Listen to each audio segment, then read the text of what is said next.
Lep pozdrav, resnično z veseljem pridemo tudi iz državnega zbora med vas. Zakaj? Ker tukaj najdemo nekaj normalne pameti. Tukaj ljudje še razmišljajo tako, kot se razmišlja, če hočeš normalno živeti. Ker resnično, vedno znova, malo tudi vi to vidite, ko poslušate razne ministre, LDS-a, ministrice in podobno. Danes reče eno, jutri drugo. Gleda vam v oči oziroma v kamero in laže. Tega med normalnimi ljudmi človek ne sreča, ne vidi. In potem ne ve, kaj če odgovoriti, kaj če reči.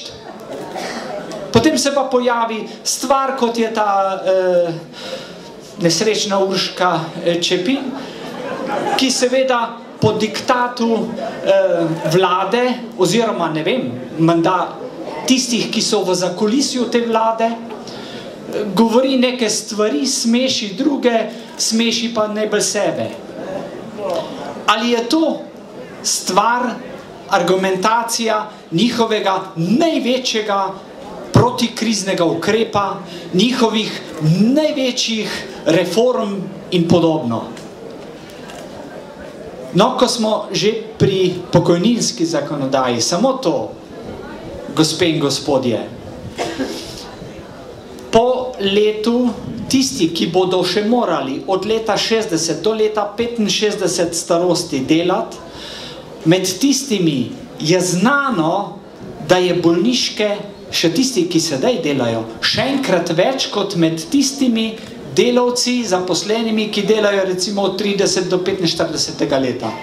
Še enkrat več. Invalidske se končajo pred letom 60, oziroma se dodelujejo. Kaj to pomeni za vse tiste, ki bodo morali delati 5 let več?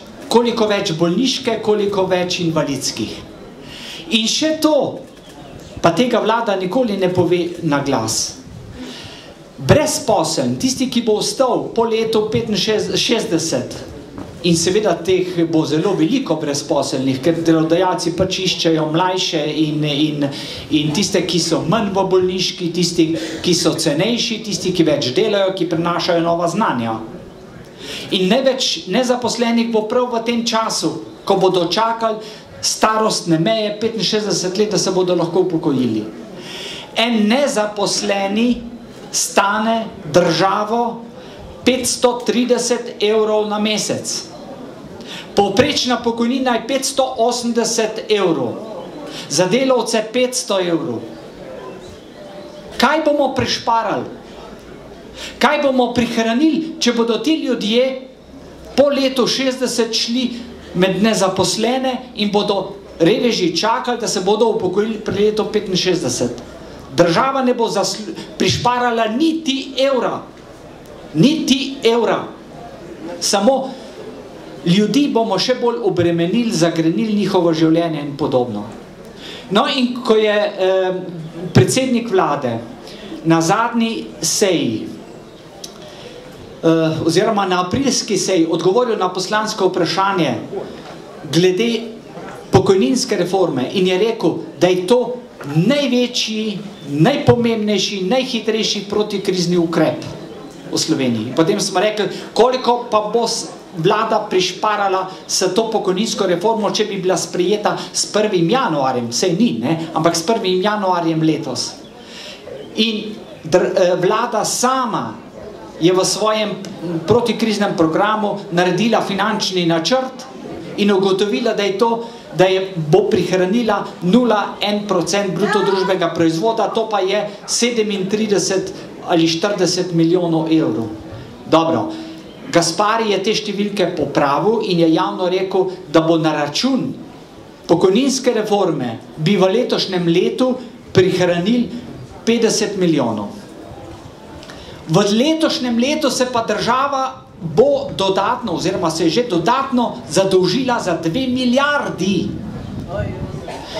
To pomeni 1/40 dolga, ki smo ga si nakopali na ramena v letošnjem letu. Toliko bi mi s pokojninsko reformo prihranili eno 40-tinko. To se pravi, če bi recimo se vi doma zadolžili za 2000 evrov, pa bi potem otrokom rekli, nič več ne boste dobili kruha pa mleka, bomo šparali, moramo prihraniti, smo zadolženi, moramo prihraniti, ampak prihranili bi pa samo 50 evrov. Otrokom bi prihranili, bi odtegnili kruh pa mleko in bi prihranili 50 evrov. Zadolžili bi se pa za 2000 evrov. Vsekakor to, kar delajo z nami, je nezaslišano. No in potem je Gaspare povedal, seveda, mi bomo pa zgubili bonitetno oceno za najemanje tujih kreditov, če ne bomo sprejeli pokojninske reformo. Kaj pa to pomeni? To pomeni, da se potem ne bomo mogli več tako neumno zadolževati. To je to. Pokojninsko reformo sprejeti zato, da se bomo lahko še naprej zadolževali. Neznosno zadolževali. Torej, če kaj, potem tega ne smemo dopustiti.